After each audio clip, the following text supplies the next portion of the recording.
Good morning, everyone. Good morning. It is my great honor to introduce to you the next speaker, Dr. Carlton Mills. Born in the Turks and Caicos Islands, Dr. Carlton Mills finished his primary education here before moving on to Jamaica to pursue his teacher education. He later went on to the University of the West Indies to pursue certificates in social work and public administration, as well as his bachelor's in history and sociology. Furthering his education, Dr. Mills received an advanced diploma in education from the University of London, a master's degree in education at the University of Bristol, and his doctorate at the University of Sheffield. Working in education for many years, Dr. Mills has held several positions as a teacher and also as high school principal at both Madrid-Baston High School and the Raymond Gardner High School. In 1997, he was appointed deputy principal of the Turks and Caicos Islands Community College, where he served for 10 years before being appointed as Minister for Education. Following the suspension of the Constitution in August 2009, he was invited to serve on the Advisory Council. He also served for 12 years as the University of the West Indies representative in the TCI, for 3 years as chairman of the Board of Governors of the TCI Community College, and is currently an associate tutor with the University of Leicester. Dr. Mills has also written a number of articles for publication, with his most recent being The History of the Turks and Caicos Islands, for which he is the chief editor. He has also presented papers at conferences in the UK and in the Caribbean. He is currently employed in the Human Resource Department at the Grace Bay Resort and serves as the chairman of the Grace Bay Resort Community Foundation and the deputy chairman of the Pine Key Project. Dr. Mills is married to the lovely Debbie Lee Mills, and the couple has 5 children. Additionally, they own and operate their own elementary school, Mills Institute. Ladies and gentlemen, Dr. Carlton Mills.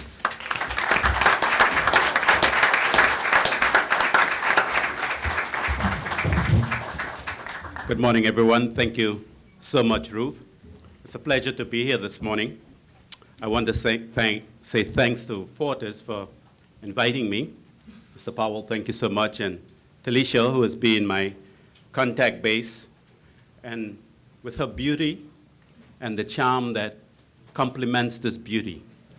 When asked to speak here today, it is difficult for a man to say no. Thank you, Talisha. When we speak about aligning education with social and economic development, one might ask, what do we mean? For the purpose of this paper, this refers to designing programs in our institutions of education that meet the social and economic needs of the TCI. According to an article submitted by Nadine on July 23rd, 2013, to the Trinidad Express newspaper, the writer drives home the point, noting that, and I quote, "Education is a basic human right and considered by many as the key tool for national development. It is assumed that the most successful economies in the world are those that invest the most in human resources." End of quote. The world's largest, wealthiest, and most successful national economies share the following characteristics: an excellent education system, high levels of investment in research and development, strong links between industry and educational institutions, and the ability to translate research into products and services that sell. It must be noted that these require an educated and trained citizenry, and I emphasized trained citizenry. I will commence by giving a brief overview of education in the TCI, followed by why the need for alignment. I will attempt to present some suggestions as to how it can work, and I will round up by looking at some challenges involved in vocational education. Brief history. Education in the TCI inherited all of the practices from its colonial master. Secondary education commenced in Grand Turk around 1921 with the establishment of the Turks and Caicos High School, now the Helena J. Robinson High School. Some of the features of this system were, one, elitism, a carbon copy of the motherland. It served primarily one community, Grand Turk. In order to benefit from secondary education, students from Saul Key and the Caicos Islands had to pass the common entrance examinations. They had 2 attempts in successive years to do so. Failure to pass on their second attempt resulted in denial of access to secondary education. One ended up either becoming a fisherman, going sailing with one of the international companies, learn a trade, or remain idle. The system was very selective and family-oriented. The focus, as is still today, was on academic development with limited technical and vocational training. At the end of the day, few scholarships were available. Those that were available were mainly in teaching and nursing and were mainly awarded based on family heritage and family connections in government. I can recall the name identification process. Example, Forbes. Oh, that's a Caicos name. Boom, denied. With the coming on stream of ministerial government in 1976, there were some changes in the system, namely, education came under the control of a minister of government, and secondary education expanded in the Caicos Islands. Despite this, the focus remained on academics. For decades, I have been hearing of the need for a technical and vocational training institution, generally described as the salvation for the Turks and Caicos Islands. Just talk. Why do we need alignment?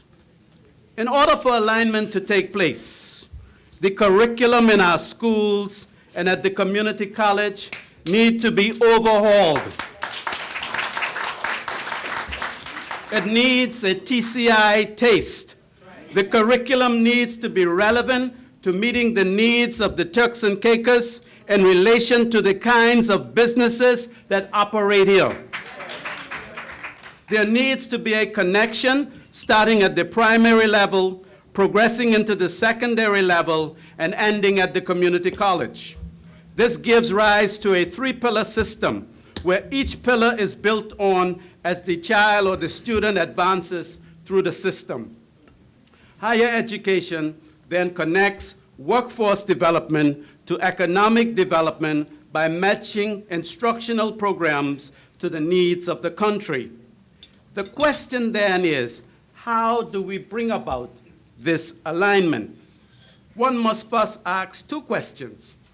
What are the national goals of the TCI, if we have any? Because any adjustments in education must be done in collaboration with the set goals of the country. Secondly, how do these goals tie in with our educational system? I might also add a 3rd question. What is the mainstay of the TCI economy? We cannot set goals without knowledge of these questions. This brings me to the crux of the matter, tourism. Everything in this country evolves around tourism. It also brings me to another question. How much of this subject is taught in our schools? Who is teaching it? What expertise and knowledge do they have of the local tourism product? In cases where it's being taught, is it being aligned to the kind and quality of our tourism product? Are we teaching our students about hotels when we have strata condo management systems, and high-end tourism? What about offshore banking, real estate, and fishing? Are our students being taught about the relationship between these industries and that of tourism? Are we satisfied that we are equipping our young people to become more efficient in these critical areas of our country? If not, why not? On the other hand, we have recently committed to the Caribbean Vocational Qualifications, CVQ, instead to certify our students when we have critical areas in this country that are not yet a part of the curriculum in our educational sector. The Caribbean countries that have adopted this program are more industrialized than the TCI. This program is geared for those types of economies, not that of the TCI, which characterizes itself as a service-type economy. The question then is this program relevant to meeting the needs of the TCI students? We should be guided by the Jamaica's response to this initiative, and you be the judge. What has happened to the technical vocational program that the TCI Community College offers? Where is the work experience component that was once a part of these programs, where young men like Devon Cox and James Julian came through and who are now employed with Fortis TCI?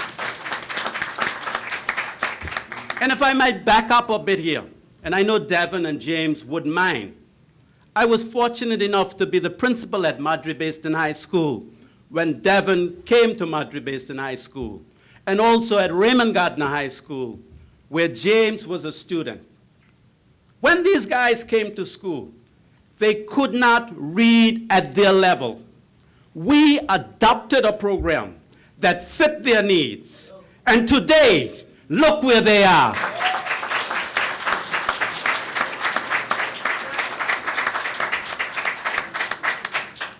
To what extent is the TCI Community College and businesses collaborating in designing curriculum, sharing ideas, expertise, and knowledge about needs and future growth and development? Fortis, for example, operates beyond the boundaries of the TCI. They can send our students overseas to some of their companies to gain needed experiences. Other businesses that operate here can do the same. Can you imagine what a difference this will make in the lives of our youngsters? What are we afraid of? What are we training our students for? Where are they going after graduation, if not in search of employment at these same companies? So why not work with them?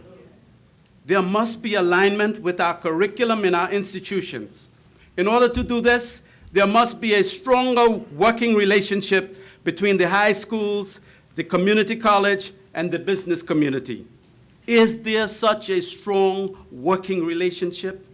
In light of this, it is imperative that government and industry stakeholders work together to identify specific needs and hence provide work-based learning opportunities, such as internships, apprenticeships in the fields identified to drive economic development.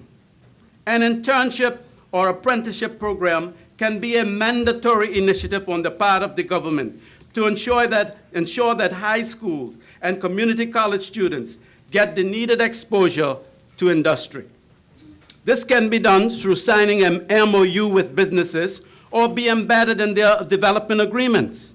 It should cover every sector of the society so that students' needs and interests can be facilitated. Here, students will not only get first-hand work experience, but can gain credits for their work. They would be properly supervised and learn positive work ethics, enhance their performances, and also develop an overall positive attitude, including being punctual and task-oriented. Such a MOU or clause in the development agreement, whichever option the government decides on, should be mandatory. It is also likely by the time of their graduation, several, if not all, of these students would find gainful employment with the respective businesses. The government can also be involved by introducing a youth service program. They can, through this program, ensure that students serve in various areas of government, but at least 2 years after graduating from high school. This could help them to become more mature and better guided when choosing their college careers. How can alignment work? This is just a perspective I want to share. Let me take a few moments to share some firsthand experiences as to how such an alignment can work effectively. At the Grace Bay Club, we have an internship program where we attract interns from Cornell University, Vettel School of Business in Paris and Brussels, La Roche Hotel and Tourism School in Switzerland and Spain, the University of the West Indies, Johnson and Wales University, and we also have students applying from Gillian Institute of Higher Education. Most of these students come for 5 to 6 months. Over their 3 years of studies, they spend 5 to 6 months each year in hotels around the world, gaining needed experiences and exposure.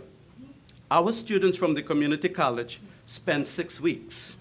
At the end of the day, when a resort is looking for staff, who do you think they are most likely to recruit?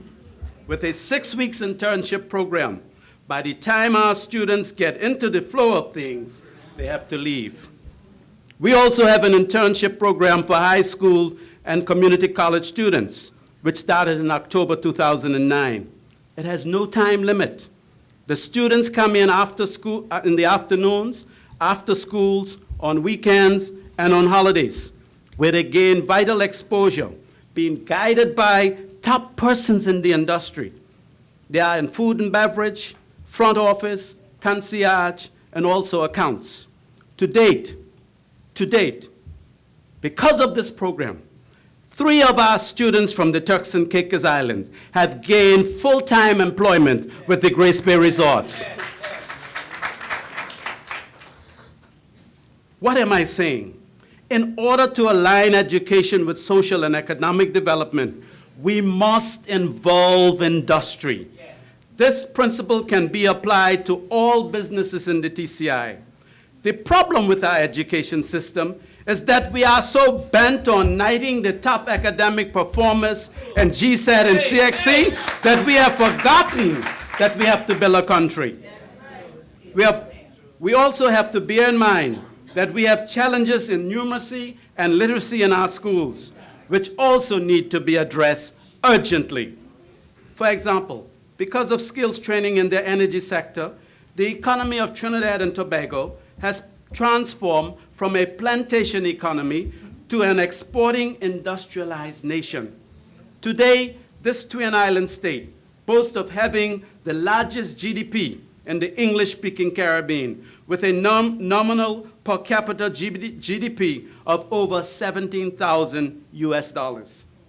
Without a doubt, it is the most knowledge-based countries that have seen the most amount of economic transformation, confirming and emphasizing that education is indeed the main driver of sustainable economic growth and social development. In relation to our high schools, we developed an initiative while I was Minister of Education, and this initiative came from none other than Mrs. Louise Thomas. I believe it no longer exists, but it was called the Alternative High School Program. The rationale behind the program was to provide opportunities for students who did not pass GSET and who had deficiencies in numeracy and literacy applications. Since the students came into the system with underdeveloped skills in literacy and numeracy, instead of taking them through the traditional system, the focus was on improving these skills, along with equipping them with a vocational skill. A special curriculum was designed to meet these core needs. Additionally, during the first 3 years of high school, they were to spend 3 days at school and 2 days in the workplace. They would work in an area of their choice, whether it was plumbing, carpentry, electrical, or auto mechanics. In their final 2 years of high school, the plan was for them to spend 2 days at school and 3 days in the workplace. We believe that if the energies and passion were put into this program by the powers that be, it would have provided the kinds of skills and knowledge-based training that a technical vocational institution yet to be established would have provided.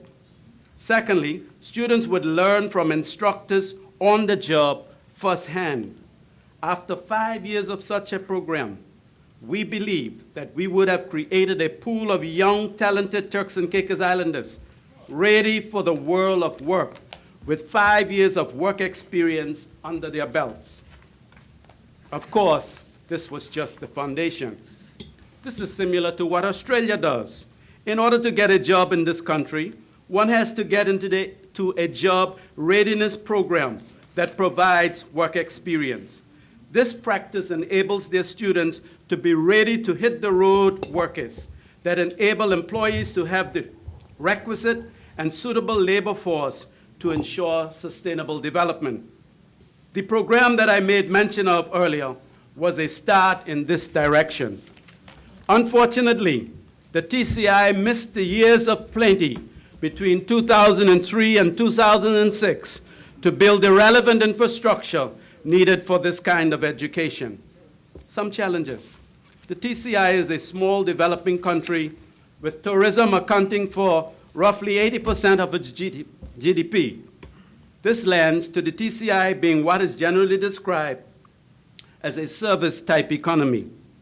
Even though this might be the case, vocational training is still essential to the sustainable development of the economy. Welsh in 2012 argues that in Jamaica, vocational education is seen as a low-status pathway for the less academically inclined students. The same perception exists in the TCI.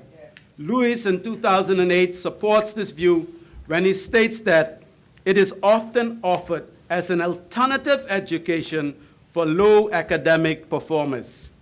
A number of parents want their children to obtain an academic university degree.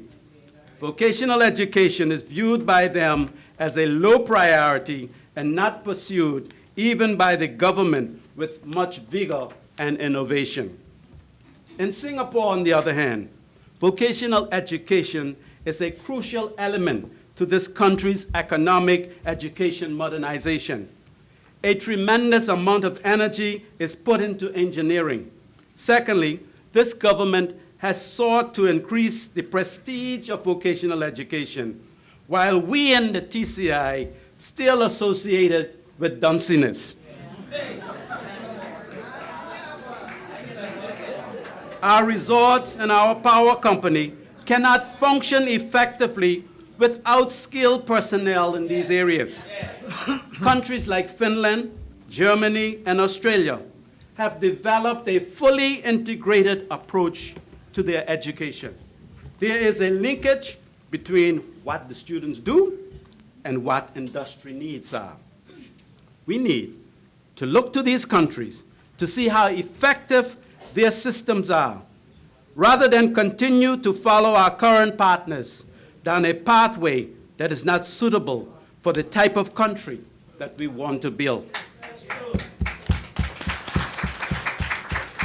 Finally, research will have to play a key role in the alignment process. This is where the TCI Community College can play a vital role. To facilitate this process, the college needs to set up a research unit. With a research unit, we will have a better understanding of issues and challenges facing our country.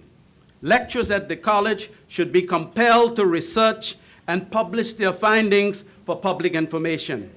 Longevity at the college should be based on ability to produce and publish.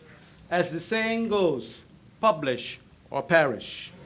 Research generally shows that basic education is paramount to a nation's ability to develop and achieve economic and sustainable targets.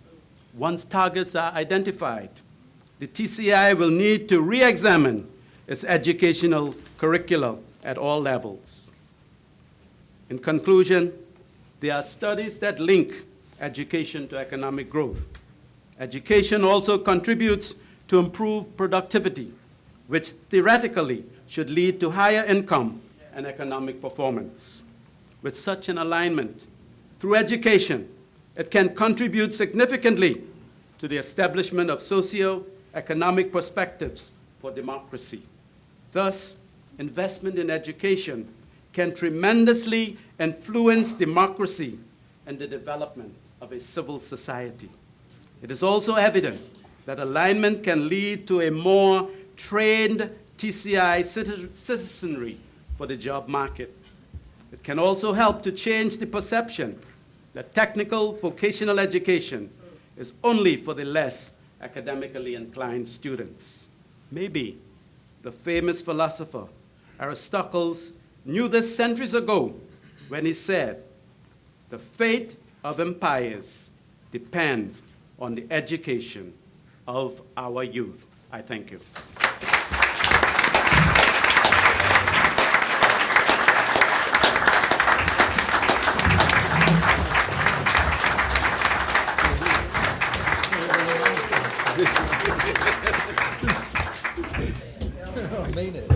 Again, another moving presentation. Thank you very much, Dr. Mills.